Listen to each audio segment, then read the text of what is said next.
জাতির সংকট মুহূর্তে আবারও রাজপথে নামতে পারেন খালেদা জিয়া, এমনটি ইঙ্গিত দিলেন তার সফরসঙ্গী ও বিএনপির স্থায়ী কমিটির সদস্য doctor AZ M Zahid Hossain.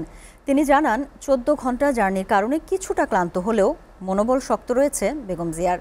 জানান, দেশে ফেরার সার্বিক সহযোগিতার জন্য কাতারের আমির, অন্তর্বর্তী সরকারসহ আইনশৃঙ্খলা বাহিনীর প্রতি কৃতজ্ঞতা জানিয়েছেন বেগম খালেদা জিয়া। দেখুন সোহান খানের প্রতিবেদন। দীর্ঘ 4 মাস পর চিকিৎসা শেষে গণতন্ত্রের বার্তা নিয়ে লন্ডন থেকে দেশে ফেরেন বিএনপি চেয়ারপারসন বেগম খালেদা জিয়া। ছোট ছেলে আরাফাত রহমান কোকোর স্ত্রী সৈয়দা শর্মিলা রহমান আসা যাওয়ার মধ্যে থাকলেও 17 বছর পর দেশে ফিরলেন তারেক রহমানের সহধর্মিণী ডাক্তার জোবাইদা রহমান।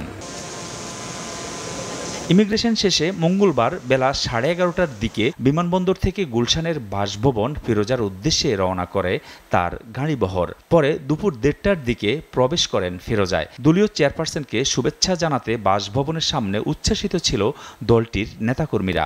বাংলাদেশের গণতন্ত্র, স্বাধীনতা, সার্বভৌমত্ব এবং বাংলাদেশী জাতীয়তাবাদের প্রতীক, আর তাই আজকাল সকল শ্রেণী পেশার মানুষের আবেগ, আকাঙ্ক্ষা, উচ্ছ্বাস আমরা দেখতে পাচ্ছি। আল্লাহর কাছে লাখ লাখ শুকরিয়া আদায় করছি, ম্যাডামকে নিজ চোখে দেখলাম। এটা আমাদের জন্য অনেক আনন্দের অনুভূতি। হামলা, মামলা, কারাবরণের মধ্য দিয়ে অসুস্থতার পর দলীয় চেয়ারপারসনকে সুস্থ পেয়ে আবেগ আপ্লুত হন বিএনপির নেতাকর্মী সহ আপামর সাধারণ জনগণ।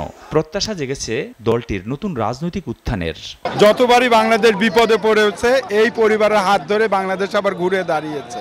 ম্যাডামের এই সুস্থতা আমাদের বিএনপির শক্তিকে আরো বেগবান করবে।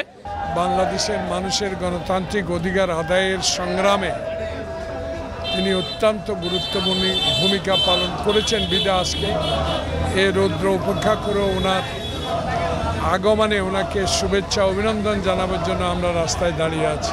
বেগম খালেদা জিয়ার শারীরিক সুস্থতা নিয়ে কথা বলেন ব্যক্তিগত চিকিৎসক এজেড এম জাহিদ হোসেন। খালেদা জিয়ার আগমনের প্রস্তুতি সম্পূর্ণ করায় কাতারের আমির ও অন্তর্বর্তী সরকারের প্রতি খালেদা জিয়া কৃতজ্ঞতা জানিয়েছেন বলে জানান তিনি। চিকিৎসা পরবর্তীতে ওনার শারীরিক অবস্থা আলহামদুলিল্লাহ অনেকটুকু উনি সুস্থ আছেন এবং মানসিকভাবেও উনি অনেক স্টেবল আছেন।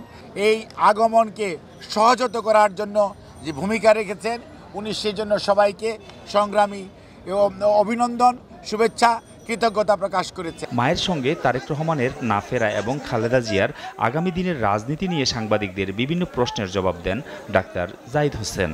17 বছর ওখানে আপনি নির্বাসনে থাকতে হয়েছে, কাজেই সেটাকে গুছিয়ে এবং অতি সহসাই দ্রুতই দেখবেন জনাব তারেক রহমান সহ আবারও দেশে প্রত্যাবর্তন করবে এবং দেশে গণতন্ত্র পুনঃপ্রতিষ্ঠার যে সংগ্রাম চলছে, অর্থাৎ এটার যে চূড়ান্ত লক্ষ্য, সেই গণতন্ত্র ওই চূড়ান্ত পর্যায়ে নেতৃত্ব দিবেন আমার দলের ভারপ্রাপ্ত চেয়ারম্যান জনাব তারেক রহমান। জাতির প্রয়োজনে বেগম খালেদা জিয়া নেতৃত্ব দিবেন, আর আমাদের নেতা জনাব তারেক রহমানের যে নেতৃত্ব ইনশাল্লাহ আরও সুদৃঢ় হবে। স্বাধীনতা সহ তার পরবর্তীতে বিএনপির প্রতিষ্ঠাতা জিয়াউর রহমানের পাশাপাশি বেগম খালেদা জিয়ার বলিষ্ঠ নেতৃত্বে দেশের জনগণকে সঙ্গে নিয়ে বিভিন্ন সময় নানা সংকট উত্তরণ করেছেন। আপসীন দেশনেত্রী বেগম খালেদা জিয়া সুস্থ হয়ে দেশে ফিরছেন। সুস্থ হয়ে দেশে ফেরায় বিএনপির নেতাকর্মী ও দেশবাসীর মধ্যে বইছে আনন্দের বন্যা। নেতৃত্ব নিয়ে নানা গুঞ্জন থাকলেও বিএনপির রাজনীতির হাল শেষ পর্যন্ত খালেদা জিয়াই ধরবেন এবং দেশের গণতন্ত্র উত্তরণে ফের ভূমিকাও রাখবেন, এমন প্রত্যাশা দেশবাসীর। সোহান খান, এসএটিভি, গুলশান, ঢাকা।